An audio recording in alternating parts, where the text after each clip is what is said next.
Welcome back to the Pursuit of Progress podcast.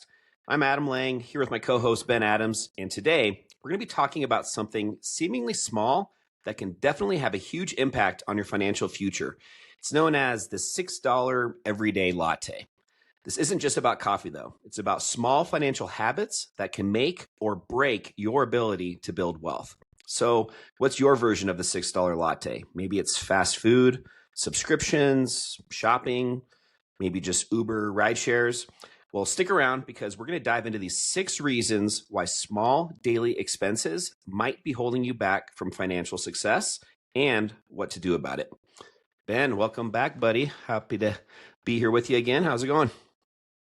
Hey, I'm doing great. Thank you for asking. And I'm just so passionate about personal finance, helping people, educating them on money. And this is a topic today that I'm really, really excited to share and discuss. Might sound small, but we're going to go into why it's such a big deal. So very excited to be here and to share. Well, a couple of questions for you before we dive into this. First off, are you a latte guy? I know you were a coffee guy for a long time, and I think you just totally cut it out of your little morning routine, right? Because didn't you used to go to Starbucks right after the gym every morning?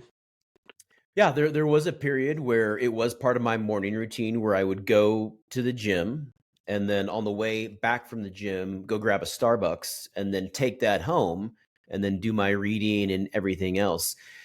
And it's really about setting the expectation for, your financial habits now and then moving forward. And it's not about saying no to the latte. It's about number one, are you valuing that? Are you truly valuing that? And how much of a emphasis on the value are you getting from that? And then it's just also looking at other things and how does this habit play into your overall financial vision and all of the other daily habits that you might have. I love anything that involves compounding in just these small daily, actions or tasks, whatever we're referring to, but just how over time they become so massive. It reminds me of an episode we did, I think, middle of last year about just like the extra hour, like instead of doing 8 hours a day, do 9, and that one extra hour a day over the course of, I forgot what it was, like you get an entire extra month, I think it is, out of a year if you just work one extra hour a day. I forgot the exact specifics, but anyways, just that huge dramatic change over time. Yeah, it's interesting that you bring that up because I was actually just having this conversation with my daughter on the way home here before the podcast. And we were talking about, she's really getting into running. She's taking that very seriously. She has a very big vision for herself. And so for her to go to a top level, which is where she's training at right now, compared to like a really elite level, like, well, you know what the reality is? She's already doing 90% of the work to be at the elite level. She really only has to add another 10% to her daily training. But that 10% is what takes you maybe from the top 10% to the top 1%. And Yep. so it's really ultimately just running another 10 minutes a day. And if you're already running an hour, what's another 10 minutes after you've been running an hour? It's not much. Mm-hmm. Yeah, I love that. Well, let's just kind of go through a few of these reasons that you put together. I know you have this actually as a topic on one of your latest YouTube episodes on your YouTube channel, American Money 101. So anybody that's listening that hasn't checked that out, make sure you guys do. But preparing for that video, it sounds like you were going to, kind of share some of the same concepts today. So the first of these 6 reasons you put together is just talking a little bit again about this latte factor. So tell us a little bit about that one first. Yeah, what the latte factor is number one, it's just recognizing how much over time, whatever your daily fix is, how much that adds up over time. You go buy a latte, it's $6. You're not thinking about that. You do it on a Monday, you do it on a Tuesday, big deal, right? Well, here's the deal. If you're doing that 7 days a week, that comes out to $42 per week. In other words, if you do that for a full year, it's going to come out to over $2,100, almost $2,200 in a year. And so when you start to look at these little habits that you have added up over time, you just made the mention about compounding interest, compounding habits. And a lot of us we don't have an awareness of how these small habits are impacting us over the medium and long term. We're only focused on the short term. So number one is just acknowledging that you're spending almost $2,200 annually on coffee, on your daily latte. What is that over 10 years? Well, over 10 years, that's almost 22,000. Now, when you look at the opportunity cost, if you could have invested that or done some other things over that same 10 years, even at a modest 7% return, you're talking about nearly $30,000 of potential earning over that same period. And so I'm not saying that you have to give up the latte. I'm not. Number one, it's just something that you need to be aware of, and this is something that I've just learned to ask myself: do I really truly value this thing? Do I value the latte that much? And there are days that I will go and get the latte, but number one, it's about having an awareness and about being in control. And that's ultimately for most people, they don't have a financial vision. So they're just on autopilot. They have all of these expenditures. And the reason the latte ultimately is such a big deal, like why I did this episode of my podcast, is because it's not just about the $6 daily latte. If you are living like that, well, you are likely, how many other areas of your life are you probably having those same approaches with small, seemingly meaningless expenses that just add up over time? You know, how many of us have all these different subscriptions? All of this stuff adds up. And so it's just a new way to think about it. Love that. Rocket Mortgage is a really good app for you guys to check out if you're looking for a free download. It kind of like breaks up all those monthly charges and, you know, which ones you can cancel real easily. Just puts things again into perspective when you start adding it up over time and realizing where you maybe are able to cut some of that fat. It's cool. Yeah, I got to share this stat here by Acorns. And who do you think gets a tougher rap when it comes to money management, millennials or Gen Z? I feel like it used to be millennials, but now like you're starting to see more Gen Z kind of headlines in the news. This stat though is about millennials. Did you know that over 60% of millennials spend more on coffee than they save for retirement? I mean, think about that. Is there something wrong with that? I don't think very many of them at all are saving anything for retirement. So something's more than nothing, I think is the trend on that one. Wow. Something to be aware of. Yeah, man, that's nuts. Well, I think that was a really good starter point just to kind of give an overview of kind of what this is all about. So the second one is, you know, going a little bit more onto the, I'd say the macro level, which is just living beyond your means. Yeah, and the living beyond your means, what this is really about, this is topic number 2 here. This is about consumerism and how consumerism really traps people into desiring the wrong things, living beyond their means, and living paycheck to paycheck. People get so focused on I have to have this. I need this, whether it's the latte, the new gadget, designer clothes, because it feels good in that moment. Let me ask you something. Are you really going to, how much value are you going to place on that latte 10 years from now? Are you going to place any value on that at all? No, you're not. In fact, you're not even going to remember that you did that. So that's something that I've learned as I've gone my own wealth building journey. I now have a heightened awareness of how are my financial habits today? What impact is that going to have on me today? And then what impact is that going to have 5 years from now and 10 years from now? And I'm not saying that you can't have these things that you enjoy and that you value. If you truly do, you should identify what you really value.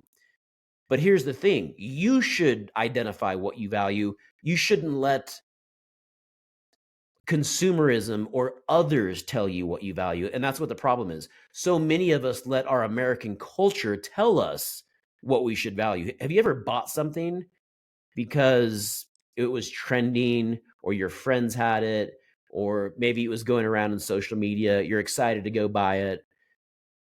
Could be Absolutely. shoes, a sweatshirt. My kids love doing that. They have all these different trends that are going. Right now, there's this Abercrombie and Fitch sweatshirt that's like so popular. And so my daughter bought one, and they sent her the wrong one. It was a different style. But it's like, when you let other people tell you what to value, you're just not going to be fulfilled by it. Mm-hmm. I 100% agree with that. I think it's just crazy too, just the world we live in today, just how easy it is to purchase things where, 15 years ago, you'd have to get in your car, drive to the department store, use that Abercrombie and Fitch sweater as an example. You'd have so many opportunities to change your mind and think about it a little bit longer and realize maybe this isn't the most financially smart decision. Whereas now you can be laying in your bed, one eye open laying down on your pillow with your Amazon on your phone and buy the exact same thing instantly. Just the lack of thinking things through nowadays because of the convenience. Everything is immediate. It's crazy. It's funny on that same line. A lot of times in the morning, one of the first things I'll do is log into my bank accounts and just see what activity happened overnight. What came in. And so sometimes it's like 5 a.m. and I'm not even like fully conscious, but I'm logging into my banking app, and then I'll start like moving money around and like paying stuff. And then I'm like, and then I'll, really wake up like an hour later or a half hour later. And then realizing that I'm moving stuff to like the wrong account because I'm doing this like while I'm half awake. So don't do that. It's even worse if you're buying stuff while you're half asleep. Yeah. But this is one of the big points I wanted to make with this right here, is because everyone always acts like it's an income problem. And a lot of these other influencers out there, they always focus on making more money. Like more money is always the answer. I have personally helped people that make hundreds of thousands of dollars a month that are still living paycheck to paycheck. And that is what ultimately this is about. If you are finding a way through your $6 latte and other means to not solidify what your values are and your personal spending habits, it's not automatically just going to happen because you make more money. It's an actual skill, and you need to learn to develop these skills.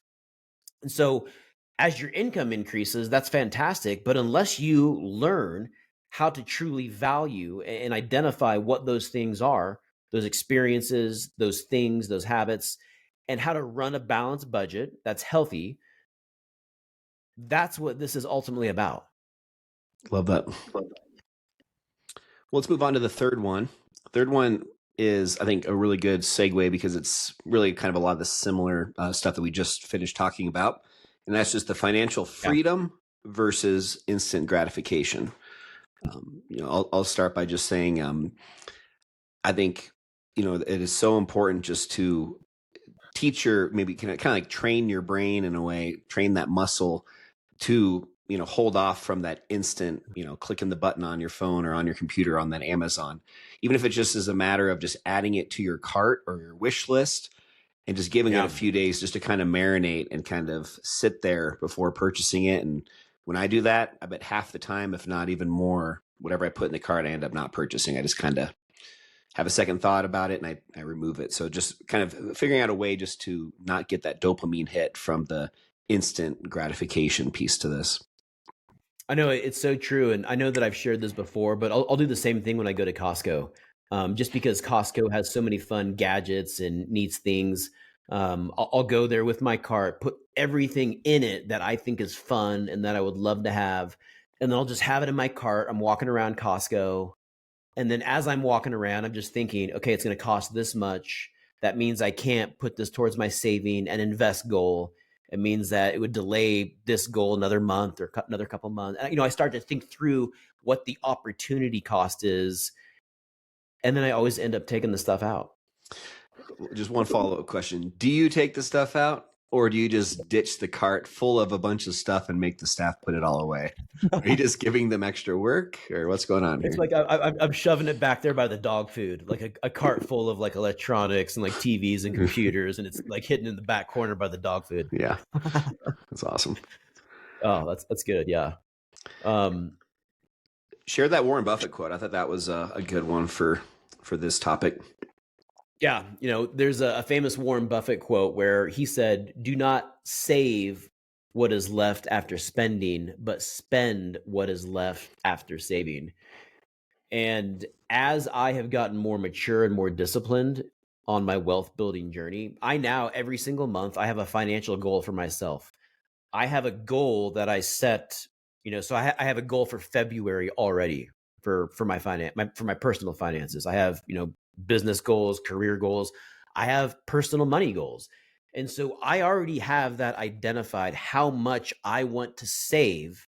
And so I put that money, it's in my saving account. So ultimately, so it can be used for investing. So I have my goal written out already for February. So I know how much I want to save. Once I hit that number, then I will consider spending.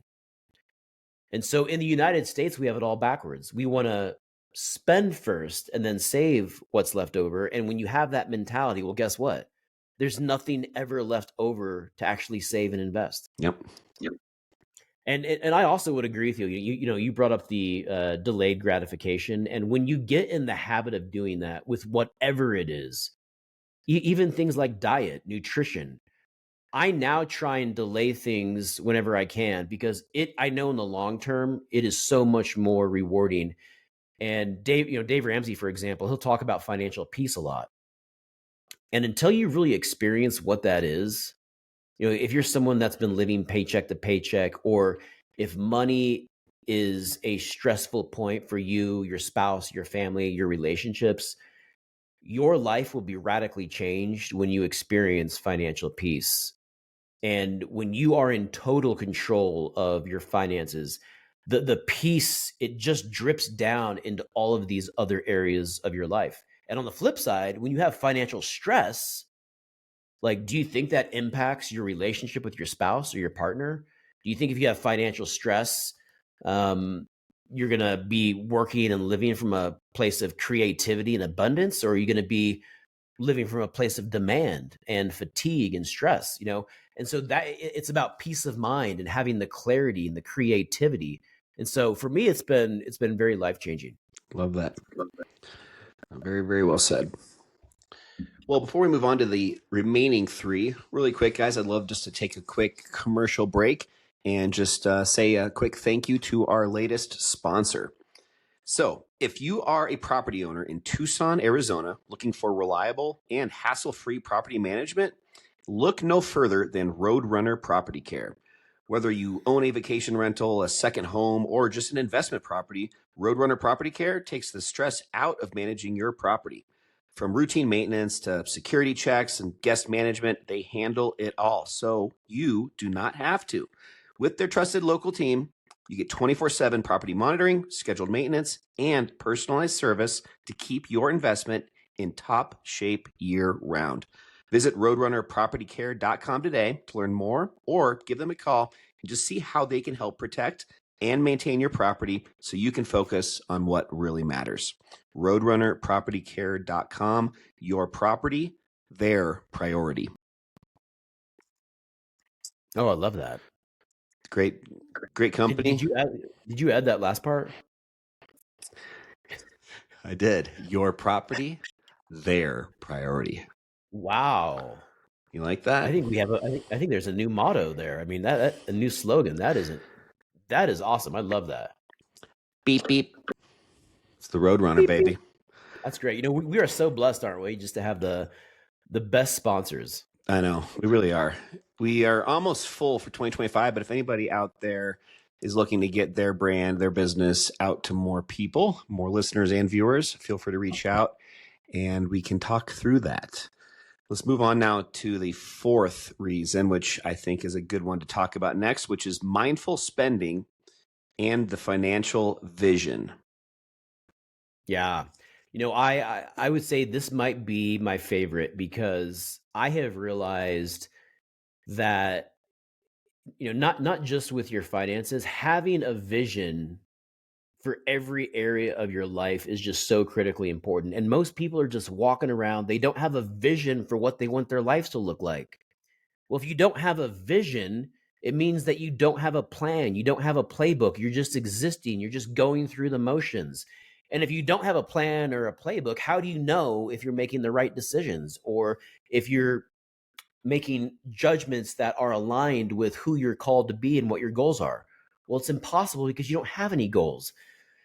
And with a financial vision, I love sharing this story because it's something that I learned when I was a kid. When I was a teenager, my track coach made me write down all of my goals for everything, running, academic goals. And he also encouraged me to write down some financial goals at that time as well. So when I was 17 years old, I literally wrote down goals, what I wanted my financial life to look like when I got older. So when I was 17, even though I didn't have a job, I didn't have a source of income, I hadn't even graduated from high school yet. I wrote down and created a financial vision for me. And part of that was that I wanted to own my first investment property by the time I was 30, and I wanted to own 5 investment properties by the time that I was 35. Again, no job, no high school degree, no income at that time, but I had a vision and I hung that up in my bedroom. And as I went to college and every other place that I lived, I brought this goal and this piece of paper with me and hung it up right above the light switch wherever I want. So I would see it every single day. And so I allowed that goal and that vision really to seep into my spirit, and believe it. And what ended up happening is because I had this vision, my habits and actions started to change. So when I started my career, even though I wasn't earning a lot of money, I knew that I still had this goal in mind. And so it gave my money and the limited resources that I did have purpose because I was planning for something bigger. And so I was stepping in what I wanted and the goal and the vision that I had for myself, even though I still didn't have a lot of those other pieces. But by stepping into that, by being more intentional, by being more mindful with the limited resources that I did have, it gave them greater purpose and it allowed them to grow. So I didn't hit those goals. I didn't own my first investment property by the time I was 30. I didn't own 5 by the time that I was 35, but it did happen shortly after that. Awesome. I was listening to one of the new Ed Milet episodes on a podcast last weekend, and he was just talking about dreaming, which is, similar to kind of this mindfulness, and just talking about how, most people dream at night, but they're truly like top entrepreneurs. They're able to work that muscle, that dreaming muscle, and really do it during the daytime, and just being able to just always have these, kind of like one of the episodes we did recently on the big, hairy, audacious goal, the BHAG, just having these larger than life dreams, goals, similar to like what you had against, or up against your wall above your light switch, just these massive goals that at the time seem massive, but just having that repetitive, nature day in and day out of just being ingrained into you, after a while, it doesn't seem necessarily impossible anymore. So that's right. And when you start believing, when you're 17 and you're talking about owning an investment property by the time you're 30, I mean, that seems so outrageous and so impossible, like you're saying. Mm-hmm. But then you realize it's not. And, how I would describe what you were just saying is permission to dream, allowing yourself and giving yourself permission to dream.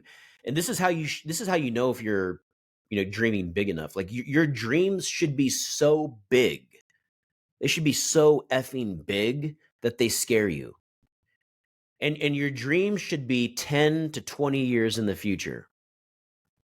So what kind of life, envision that. What kind of life do you want to live in the future? What kind of house do you want to live in? What kind of car do you want to drive? What kind of relationships do you want with your family? And then ask yourself this: what does that version of you look like? The person that is living in your dream house, driving the dream car, that has the healthy relationship with his family. How do you see that person behaving? How do you see that person showing up every day? I love that quote that you just said. Most people dream while they're asleep, but entrepreneurs dream while they're awake. I was kind of like doing my own mindfulness version of that, and I don't know why, but that Aladdin song, Prince Ali, fabulous he, Ali Ababwa. I don't know why I was thinking that was like my vision in 10 or 20 years, just being this. That's very materialistic. That's not very, not the Hey, best. dude, you don't got to explain yourself. That's the Okay. thing. Like, Okay. if you want to have a magic carpet I can. Okay. and live in a palace, like that's you. Okay. Well, with that being said, let's move on to number 5. Budget priorities make every dollar count. And before you share a little bit on this with the pie chart concept, the only other thing I was just going to add in on one of these tips, one of these reasons that I think might fit in well here is if you guys have a dollar per hour pay right now, if you guys are hourly employees, or even if you aren't and you're a salary employee, or maybe you're an entrepreneur, in any of those 3 scenarios, you should still be able to figure out what your amount of what your worth is per hour, what your worth per hour is. Once you're able to do that, that also can start to, kind of create this mind shift where, let's just say, for argument's sake, your hourly value right now, you've got more of kind of like an entry level job just out of college. Maybe it's $25 an hour. Well, now all of a sudden to, maybe go out to dinner tonight with your couple buddies or your girlfriend or, somebody, and it's going to cost you $75. Well, was that worth the 3 hours to make up that same dollar amount? Just if you're able to equate it to labor, to just how much effort it's taking you to recreate that dollar amount, it oftentimes can also really help with the same idea where it's like, oh, that's not worth it. Yeah, I want that new t-shirt, but man, I don't want to work 2 hours just to pay for that on top of your regular hours, because that's already being accounted for with your monthly expenses and your other lifestyle. So just thinking it through that in that mindset, I think, can help sometimes. And that's why the vision is so important, because if you have the vision, you will then, this is either going to add to the vision or it's going to take away. And it is important to treat yourself and, do things that you value. But if you have that, that vision is your North Star. Mm-hmm. I think of this with fitness, and I have not been following this whatsoever recently, but same idea where it's like, oh, that burger, that's 400 calories. Yeah, that's like an hour on the elliptical. Is it worth it? Maybe not. Like just having ways to reason with what temptations you have to hopefully be enough of a reason to make that argument to resist. Yeah. Try and think of it in terms of value, like how much value am I getting? And then what you're describing is, what is the cost? Mm-hmm. So how much satisfaction is this going to bring me? And what is the cost? I'm going to enjoy this burger for 20 minutes, but the cost is I would have to go get on the elliptical for an hour and a half. Yep. Well, share with us a little bit about this pie chart. I think this is a cool concept. Yeah, the pie chart, really what you're trying to do is think of your budget as a pie chart and where you want your money going. And this can vary a little bit depending on where you're at in your wealth journey, also in your career, your age. But ultimately, one thing that has really helped me with my budgeting and my personal financial chart is that I have never upgraded my personal expenditures. And so that's something that holds a lot of people back as their income grows and maybe their salary increases or they have more success over the years. A lot of people raise their level of lifestyle. So their housing expense increases, their cars, their auto payments increase. And pretty soon they're earning twice as much, but they're also spending twice as much. And so really, again, having that vision is so important because it'll allow you to put your pie chart together based off of what your financial priorities are. Ultimately, what usually is going to be the biggest slice is going to go to the essentials, things like housing, groceries, etc. But then you really want your next biggest slice to be savings and investments, because that is how ultimately you get ahead. It doesn't matter what your income is if you're never saving and investing. And that's never been more important than for this generation right now, millennials and Gen Z. You have to be an investor. If you're not an investor, if you're not someone that's investing, you are going to get left behind. That unfortunately, that's just the reality. And I'm not saying that it's fair. I'm not saying that I like that. That's just, when you look at housing now compared to 30 or 40 years ago, when you look at the cost of education, when you look at student loans, when you look at how much people are getting paid adjusted for inflation, like the numbers are not in the benefit of the consumer. So it's important to be disciplined, and you have to really make this stuff a priority. Mm-hmm. Yeah, when the inflation amount is higher than what you're able to make on your money just invested in a typical savings account, you have to invest if you want to just break even. It's not even to make money in a certain sense. Crazy.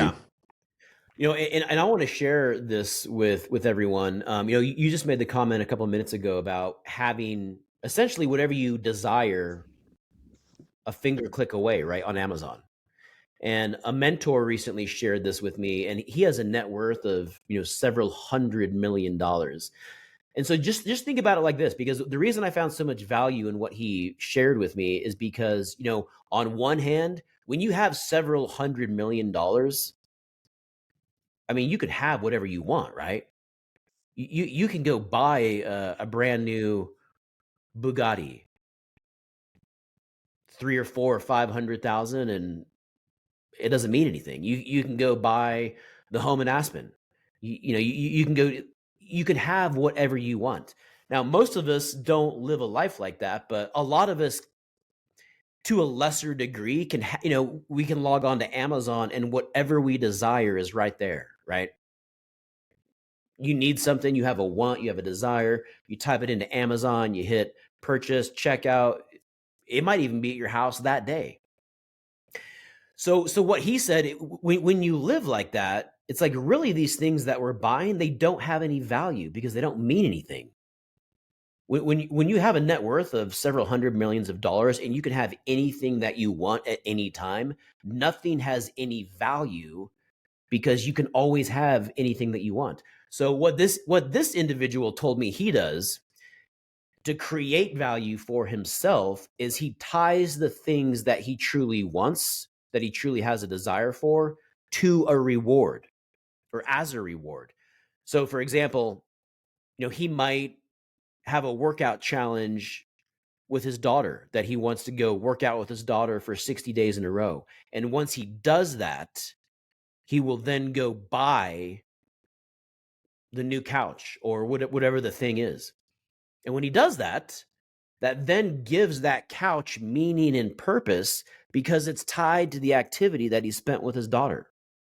Does that make sense? There's no way you're skipping a day if you're getting a couch at the end of this deal. I mean, that is a reward right there. Or vacation, art, whatever it is. Yep. And so, the analogy that he used was like a family vacation. So he loves to travel. He loves to go on vacations with his family. There's no way he's not going to go do that. So he's going to make sure that he gets his, whatever his challenge is for that month done, so he can go have the reward. And then when he has the reward, it means so much more because he had to go achieve something to make that happen.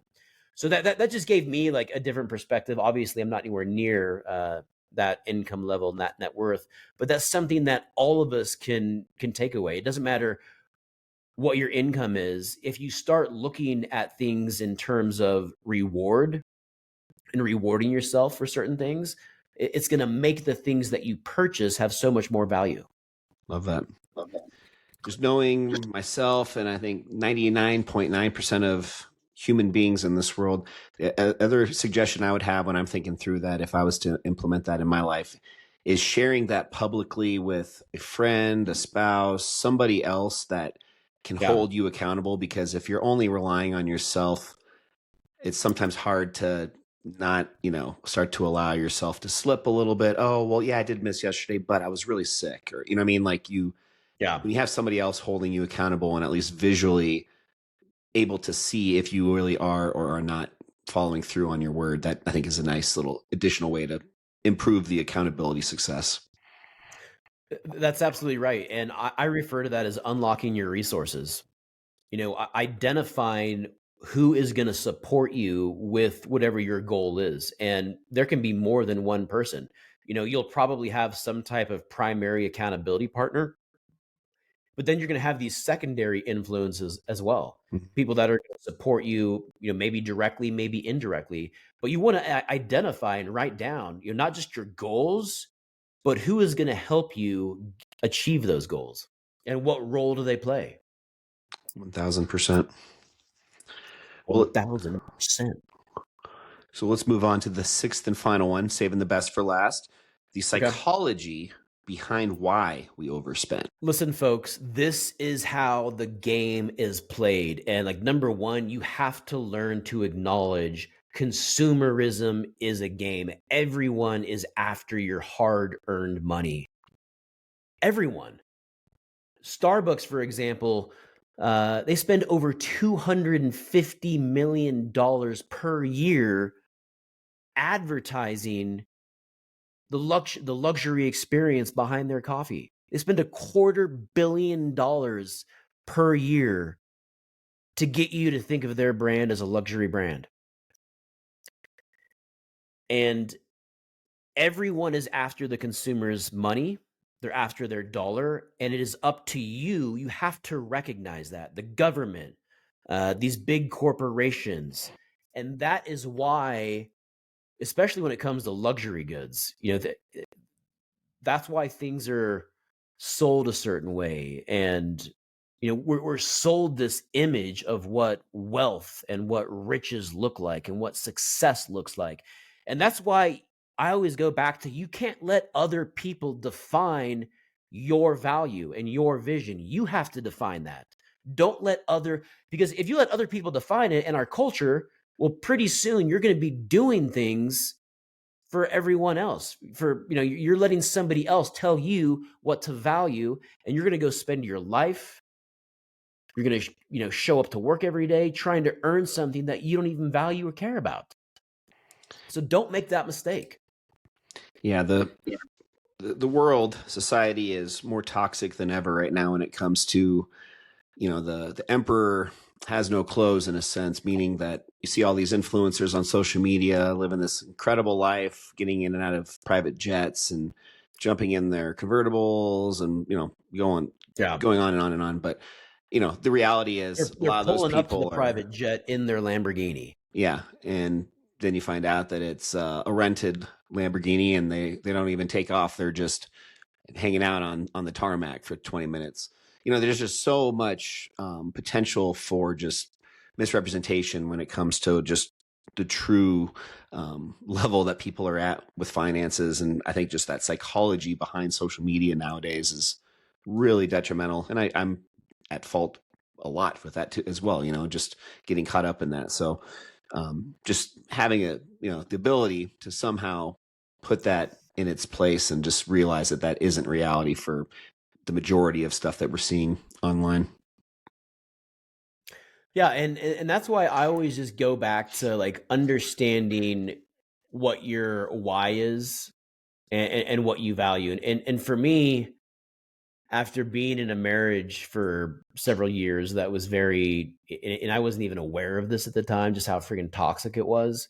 Now that I've gotten through that and I'm on the other side, like for me, peace is so important. I want to have peace and a lack of stress in all of these other areas. It doesn't mean that there's not going to be stress. I know there will with teenagers, with my job sometimes, but I want there to be a fundamental foundation of peace in my life.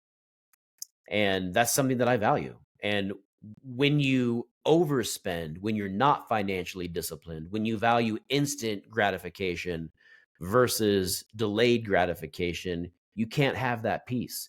When you say yes to things, right? Think of it like this. If you're saying yes to something now, what you're really doing is saying no to your future self. when you say yes to that $6 latte every single day and every other desire that you have today, you're saying no to your future self. And that was one of the things that really helped me. I want to say yes to my future self. I want the 50-year-old version of me, the 70-year-old version, the 100-year-old version of me saying, you know what, 42-year-old Ben, thank you. Thank you for making this life when I'm 80 possible, because without the 40-year-old version, this never would have been possible. Mm-hmm. Versus getting to 80 and asking why or where and just hating my life. Very well said.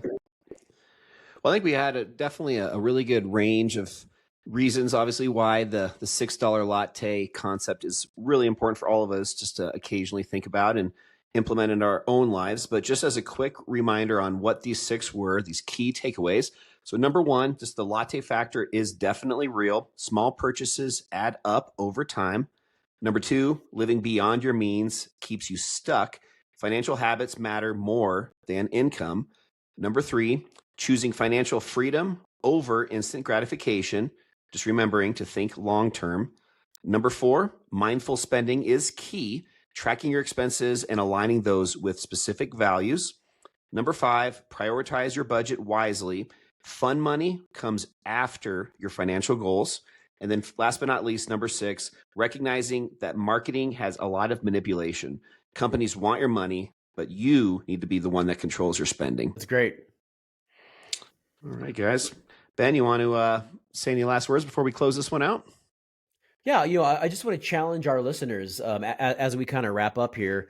Start thinking this week and just start asking yourself, first of all, identify what are some purchases in your life that you make routinely, and then start asking yourself, what level of value, and you can even rate it on a scale of 1 to 10. How much joy, how much do I value this specific purchase? And just start to build an awareness of that. And start thinking, be aware of that and see what changes. Love that. Yeah, just tomorrow, hit pause on the latte and see if it changes anything. Was your life any better? Was it any worse? Have a very subjective outlook on it and just think about that.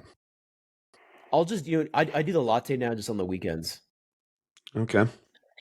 And I'll do like a regular coffee, Well, you didn't want to have, I know that is a latte to spend in a week.